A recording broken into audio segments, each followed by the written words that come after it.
force. Partant de là, il est vrai, les syndicats ont la possibilité de brader. C'est leur droit le plus strict. Mais il n'en reste pas moins vrai que maintenant, pour être réaliste, il faut voir aussi qu'il existe une autre possibilité que la voie des réformes, et la voie des discussions et que la voie parlementaire. Il existe aussi une autre possibilité qui est celle de la rue. La rue, je ne sais pas comment qu'elle se fera. De toute façon, je ne crois pas qu'on arrive dans un mouvement révolutionnaire et de pousser d'un seul coup, mais je sais une seule chose, que dans la mesure où les ouvriers, dans la mesure où toutes les couches les plus larges de la population veulent se débarrasser de la bourgeoisie, il y a à l'heure actuelle une faille. Je suis allé moi-même rencontrer un certain nombre de syndicats, je suis allé voir des comités de grève, et j'ai vu de quelle façon leurs patrons discutaient à l'heure actuelle avec les grévistes. Ils ont une hantise, ils ont la frousse. Et quand une personne a la frousse, elle est prête à céder. Et quand une personne est prête à céder, il faut y aller franco. Parce que sans ça, les discussions, les bonnes paroles et tout ce que vous voulez, il n'en reste pas moins vrai que la bourgeoisie, jamais, et je dis bien jamais, ne concédera un iota de son pouvoir.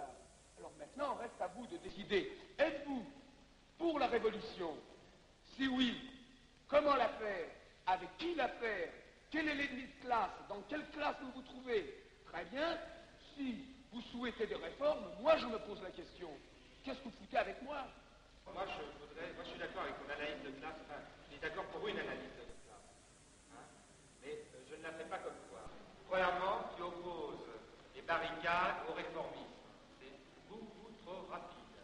Deuxièmement, tu sembles dire que le mouvement étudiant était révolutionnaire, c'est-à-dire portait la révolution lui-même. Je dis non. Il a montré quelque chose, mais il ne portait pas en lui la révolution. Moi, je ne vois pas ça comme ça. Il ne faut pas vouloir faire la révolution tout de suite, trop tôt. Aucun des régimes communistes tels qu'ils existent dans les pays de l'Est ne donne satisfaction. Et pourquoi as-tu besoin d'avoir un schéma, soit celui du capitalisme, soit celui des démocraties populaires? On n'a pas besoin de schéma, on est en train de faire des réformes, on change tout le schéma. On est en train d'inventer. On est en train d'inventer. Non, je te disais. Vous n'inventez rien, je suis désolé, camarade, vous n'inventez rien. Vous êtes en train d'aménager dans des structures capitalistes. Pour moi, ce n'est pas une invention, ce n'est rien. Pour moi, c'est tout simplement... Ils disent ce qu'on a préparé auparavant, quoi. Oui, mais moi j'entends la discussion. Je vois tout simplement des gens qui sont en train de se préoccuper. Il y a un régime capitaliste. Il faut que nous trouvions des modalités, des réformes, des choses dans ce goût-là pour opposer, pour essayer d'aménager ces structures. Mais il n'en reste pas moins vrai que la base même est pourrie. Alors que faut-il faire? Mais la base, c'est l'homme. L'homme ne le changera pas. Non, c'est pas l'homme dans cette société, c'est le capital. Mais le capital, on le change avec des réformes. Le capital ne se change pas, c'est une position de classe. Supprime les héritages et en moins de 2 générations, tu n'as plus de classe. C'est ce qu'on a écrit jusqu'à présent. Non, voyons, sois sensé, écoute. Mais sois sensé, c'est vraiment inconcevable que des gens... Pourquoi? Parce que ton père est riche, moi le mien n'est pas riche. Moi, mon père n'est pas riche non plus, mon père n'est pas riche.